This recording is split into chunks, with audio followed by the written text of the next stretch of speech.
Hey, they're recording this on August 28th, 2024. I want to talk about two Democratic Party grifters. And that would be Thom Hartmann and Greg Palast, Thom on the Tom, and then Greg Palast, Palast. I know a whole lot about election fraud, by the way, which is how Greg Palast became famous. And he didn't start reporting on it until well after I did. And it's just interesting sidebar. But I got to play this video now. Um, both of these guys clearly are suffering from Democratic Party uber alles syndrome. They're also clearly suffering from Trump derangement syndrome. And they'll lie and say anything. And I just want to play what they said. And then I'm going to show you that not only were they lying, at least one of them knew he was lying. I don't know about Hartman, but I mean, I don't know about Palast, but unless he's just an idiot, which he comes across as. But Hartman's absolutely lying. And he's lying about something really big and something easy to check. I think these guys are so used to their listeners being brain dead idiots. And if you ever need to, for a medical reason, to induce vomiting, turn on the Thom Hartmann radio program. I mean, I'm a pretty tolerant guy. And as I was telling somebody else, in certain ways, I'm lefter than you can imagine. But these guys this Hartman guy is sickening. So anyway, here's the clip. How many people see their father's head blown apart on national television? Right, when they're his reaction like 12 to that, years old or something. Sirhan, a Palestinian who was upset with Bobby Kennedy Sr.'s support for Israel, killed him on national TV, and he's still denied that Sirhan, even though there's the film right on TV, this guy shooting his dad, he's denied it. Okay, but now Palast should know because he's making a statement, right? I mean, he's a journalist making a statement to a large audience. He should know whether what he is saying is true or not. Hard to justify his idiocy. But Thom Hartmann, let me tell you a little about Thom Hartmann. He wrote a book on Kennedy assassinations. He happened to write one about JFK, but you would think he would know something about the RFK assassination.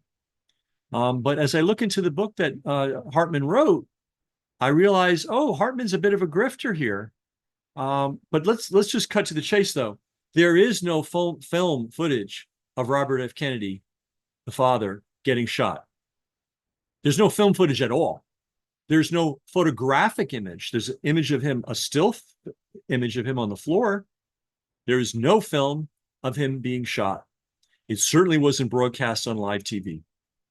So when Greg Palast says, and his idiot sidekick, Thom Hartmann, agrees in front of a very large audience. I mean, these guys have a big, undeserved audience, but I guess maybe they deserve it because people deserve what they get. And I guess there are a lot of people that deserve Thom Hartmann and Greg Palast.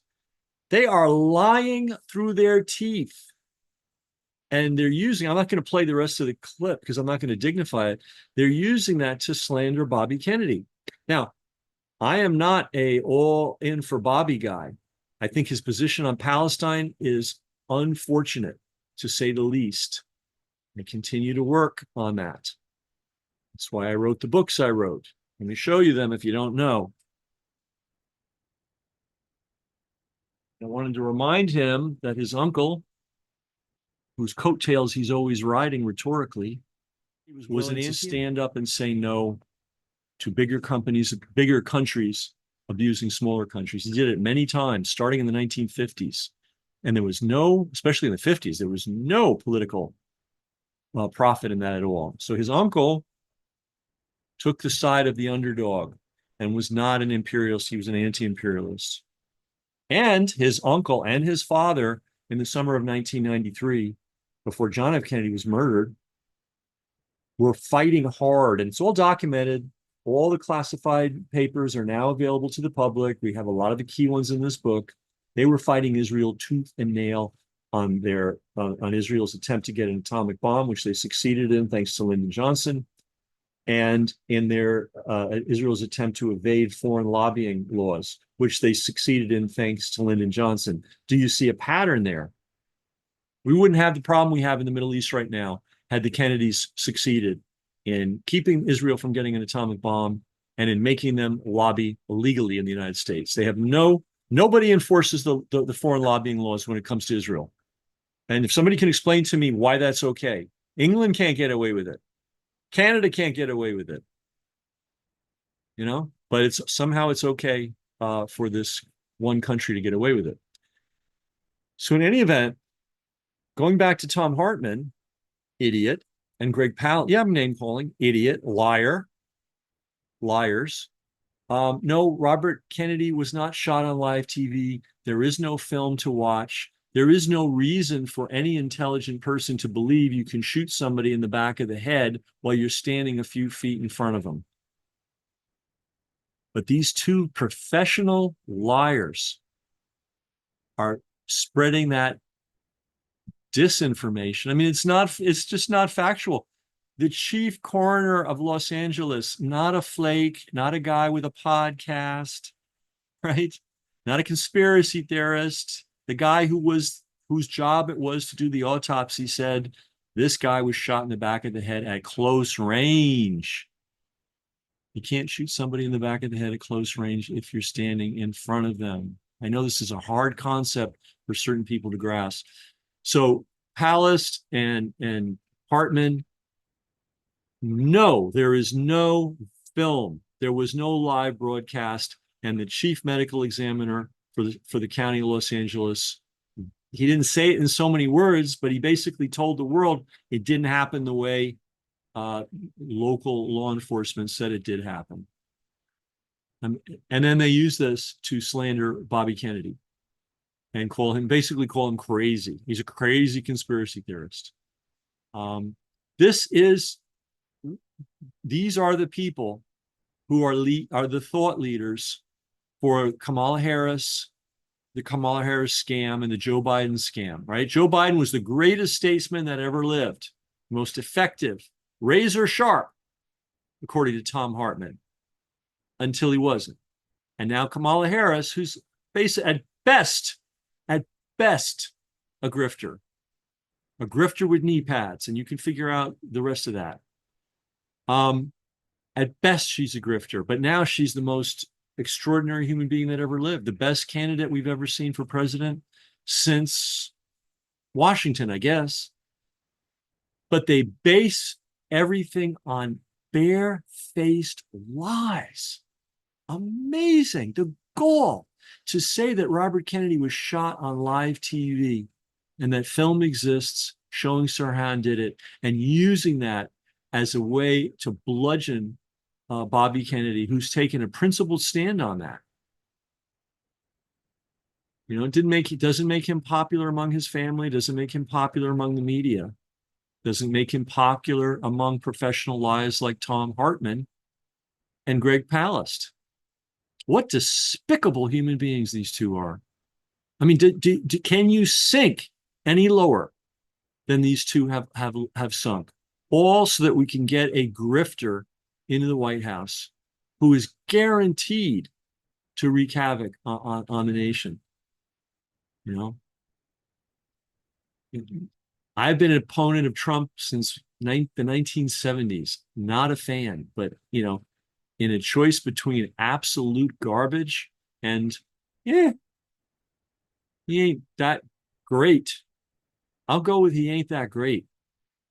But oh no, not Tom Hartman and not Greg Palast. They will abandon. I mean, I was going to say abandon journalistic integrity, but that's a joke. They will abandon basic human decency and lie about something that's easily checked and use it in the service of smearing a basically good guy. Bobby's a good guy. He's so wrong on Palestine, it's sickening, but he's a good guy in other respects, So there we are. A little bit of rant, but boy, how do you do this, man? How do you lie on YouTube? And they're all nodding, all his audience. Oh yeah, we saw it on TV too, but you didn't. There's no such thing. So he wrote a book with a guy named Lamar Waldron called Legacy of Secrecy, The Long Shadow of the JFK Assassination. So the authors propose that mob bosses like Carlos Marcello, Santo Trafficante, and Johnny Rosselli were deeply involved due to their concerns over Kennedy's crackdown on organized crime.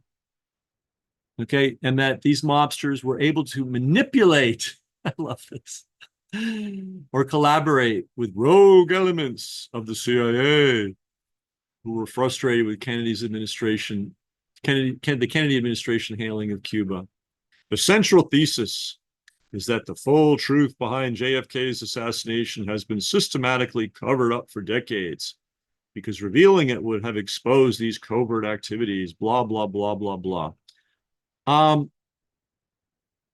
Earth to Tom, the church committee, which was what, the 1970s, revealed all this stuff. It's not news to anybody that possibly Marcello and Trafficante and Roselli and the CIA were collaborating to kill Castro, and that maybe they also got involved in this. There's nothing new there. It's not even new material. So it's certainly not being covered up. It all came out in the church committee. But I wouldn't expect Tom, what's his name? Tom Hartman? THOM? Yeah. There's a clue right there. I wouldn't expect Tom Hartman to know that because this is the same guy that tells you that the assassination of Robert F. Kennedy was on live TV. But there's something a little more insidious here. And I'm getting a bit of an understanding of Tom THOM Hartman. He mentions the mob bosses. It's funny how many people who mention the mob bosses never mention Meyer Lansky. And they really should, because Meyer Lansky ran Marcello, Trafficante, and Roselli. Why? Because he was the mob's financier. He was the guy that had brains. He's the guy that put organized crime. And he just happened to be also a guy that violated US law with the help of his Italian friends, his Italian mafia friends, by shipping arms to Israel in the 1940s when it was against the law to do so. So all these guys that want to talk about, oh, the mob did it, man, the mob. Yeah, okay, I'm willing to go there. Why can't you say the name Meyer Lansky? It's like kryptonite to these frauds, Tom Hartman. Yes, I'm talking to you. Is kryptonite. But if you know mob history, there's even one guy, can't think of his name, but he's got this thing called America's Untold Stories, and he does the most minute, detailed JFK stuff. The guy that shined the shoes of Carlos Marcello the day before the assassination. He did a whole hour show on this dude.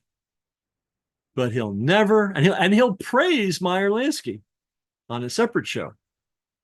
He will never point out that if the mob killed Kennedy or was involved, Meyer Lansky had to be part of it. They have a thing called the commission. Meyer Lansky was on the commission. Nothing this big could have been done without Meyer Lansky's approval. That's just facts, guys. That's just facts. And where did Meyer Lansky run when he was trying to get away from the IRS? To Switzerland? To Brazil? No, he went to Israel. They kept him safe. They decided not to let him stay, but they kept him there for years until things cooled down in the US, and then he went home. Does Tom Hartman mention that in his scholarly tome, Legacy of Secrecy? No, but he will mention the Italian mafia guys. And I'll tell you, as a half Italian American, I resent that. What else do they? Who? By the way, who else was really concerned? He talks about Cuba and they wanting to kill Castro. Who had more money? Well, I don't know about the Bush family had some money in Cuba. I don't know how much they had, and the Rockefellers certainly did. But in the mob, who had more money in Cuba than anybody else by a mile? Meyer Lansky.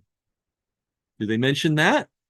You mean Johnny Roselli and Santo Trafficante and Carlos Marcello, out of the kindnesses of their heart, out of the kindness of their heart, was doing all this work on behalf of Meyer Lansky and didn't want to get him involved? I mean, it's ludicrous that if you're going to talk about organized crime. Now, the next ludicrous thing, Tom Hartman, THOM, this thing about rogue elements within the CIA. I know a lot of people go for that line. And by the way, there's nothing at all. I've mentioned that already. There's nothing at all original about Hartman's book. It's just another Me Too BS money making scheme. So, and anybody that talks about rogue elements of the CIA doesn't understand something fundamental. And it's in our book. Scholars know it.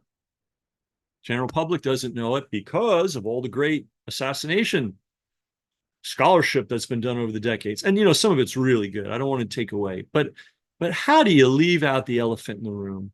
Who's the elephant in the room? James Jesus Angleton, who's most people don't even know who that is. Okay. He was the head of counterintelligence for 20 years. There was no CIA guy, there was no CIA director who ever held that post for 20 years, give or take. And they were always being replaced. Everybody talks about Dulles. Oh, Kennedy fired Dulles and Dulles got his revenge. Yeah, it may be. But you know who Kennedy didn't know to fire? James Jesus Angleton. You know why? James Jesus Angleton knew how to cover his tracks. That's what counterintelligence is all about. Counterintelligence is the guy, if you have a plan for some covert bullshit, you're some cowboy CIA psychopath, you got to work with James Jesus Angleton and make sure your tracks are covered. That's James Jesus Angleton's job. James Jesus Angleton was also the head of the cleanup crew after the assassination, and he stayed in that position for decades. Well, decades? No, he was finally boosted out himself. But for a solid decade plus, he would. Here's how bad it got. If an American, the CIA head of station for Mexico City, when that guy died, James Jesus Angleton personally got on a plane, went and browbeat his widow into giving up all that man's private papers, everything in his safe, everything in his files, and a whole bunch of his library. Why? Because that station chief knew some things about the assassination or was suspicious about some things about the assassination. And James Jesus Angleton was not going to allow any loose threads. Now, what now? You say, well, Ken, so what? James Jesus Angleton. He was a Zionist. Yes, he was. There are two, not one, but two memorials to James Jesus Angleton in Israel. He was the head, while being the head of counterintelligence, he was also head of the Israel desk. That means that every fragment, every particle of information about Israel had to pass through his desk first before it went to the rest of the CIA or before it went to the White House. Do you see a pattern here? And as we talk about in our book, in 1963, before Kennedy was killed, both brothers, Robert and John, were fighting what I call the Zionist extremists in Israel. They were trying to keep Israel from getting the atomic bomb, and they were trying to keep Israel from, they were trying to get Israel to follow the laws as far as foreign lobbying is concerned. And as soon as Kennedy was done, and Christian Zionists, or at least members of his family, where Lyndon Johnson got into office, wow, Israel got the bomb, and wow, Israel has never followed the law when it comes to lobbying. So let's go back to THOM, Tom Hartman, and his brilliant scholarship. Well, it was Carlos Marcelo, Santo Trafficante, and Johnny Roselli who might have been involved. Never a mention of Meyer Lansky. And where Meyer Lansky fit in. Meyer Lansky was the boss. Okay, these guys had big egos and they did what they wanted to do. But at the end of the day, the guy that had the money, the guy that had the smarts, the guy that had the national connection, he ran Murder Inc. And what was Murder Inc., by the way? 3 guys? No, Murder Inc. was a national network of what? Hitmen. What's another word for hitmen? Assassination. Assassins. What does a good hitman do? Hit and get away with it. And nobody knows who did it. And ideally, if you're really good, you think somebody else did it. Meyer Lansky ran that for the whole nation. If you misbehave, there would be a commission meeting, and it would like, well, what do we do with this guy? Think we got to kill him. What do you think, guys? And if it was thumbs up, then it fell to Murder Inc. If you got to kill a guy in New York, get a guy from LA to do it. If you got to kill a guy in Miami, get a guy from Chicago to do it. Because nobody, mob guys are really limited. Like the button men, they just, they stay, they barely leave their city. They barely leave their neighborhoods, let alone their cities. So when a guy from another city shows up, that's how you do it. So Meyer Lansky knew more than a little bit. He also had a lot of connections in France because he was the financier of the French Connection. You ever heard of that? They had a lot of good assassins in France. Yeah. So that's what Tom Hartman left out of his brilliant book, Legacy of Secrecy. He also called the CIA people who were almost certainly involved rogue elements. Unnamed, by the way. It's always unnamed. Like, okay, I get it. Rogue elements. Who? Who are you talking about? I mean, people think, oh, it's the rogue. I know a lot. Mob and rogue elements did it. You don't know shit.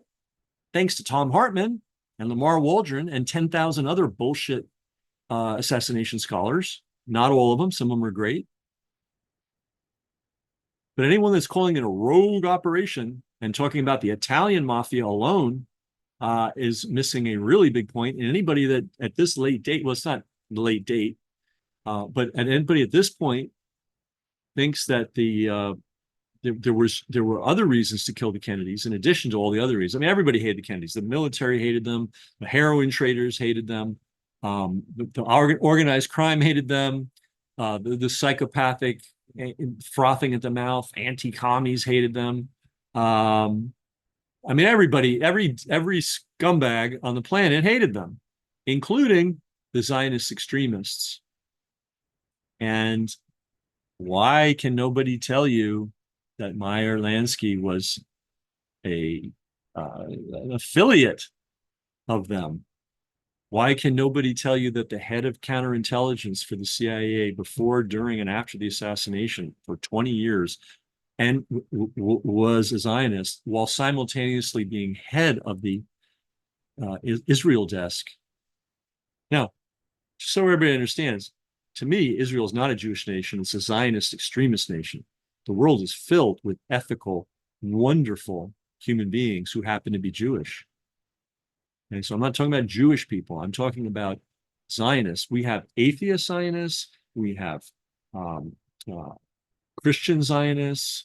And we have nominally Jewish Zionists. Okay. Zionism is not Judaism. Okay. If you think that, talk to a legitimate rabbi. Okay. But anyway, I'm going to go back to Tom Hartman and Greg Palast. Complete lie. You're liars. You know better. You can't possibly think that you're making an honest mistake when you say that we have that Robert F. Kennedy was shot live on live TV and we have film. You can't possibly say that, and that you're saying that in the pursuit of slurring and slandering a fundamentally decent guy is even more despicable. And I'm glad that I looked into Tom Hartman's book because I now see that this is just a guy who just he's a grifter. He's a grifter, and he's found a vast audience of Trump derangement syndrome victims, of which there are apparently millions still. And he's just shilling away, shucking and jiving, cashing those checks, doing his thing, and it's just amazing. So anyway, long rant, but it's hot here today. My air conditioning's out, and I'm in a mood. But these things need to be said. Somebody's got to say them. How many people see their father's head blown apart on national television? Right, when they're his reaction like 12 to that, years old or something. Sirhan Sirhan, a Palestinian who was upset with Bobby Kennedy Sr.'s support for Israel, killed him on national TV, and he's still denied that Sirhan Sirhan, even though there's the film right on TV, this guy shooting his dad, he's denied it.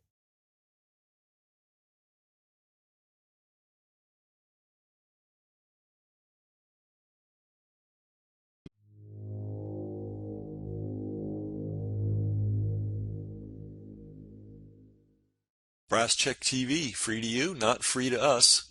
We've got a server bill, we've got an email software bill, we've got a tech helper bill, and that happens every month.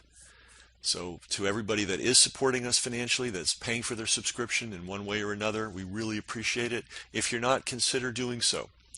Everybody's got money for the newspaper and the cable bill and all that. Do you have money for media that's actually serving you? That's really the issue here. And when you help us, it allows us to get this information out to the world. So thanks to all our supporters, and if you're not a supporter already, please consider becoming one.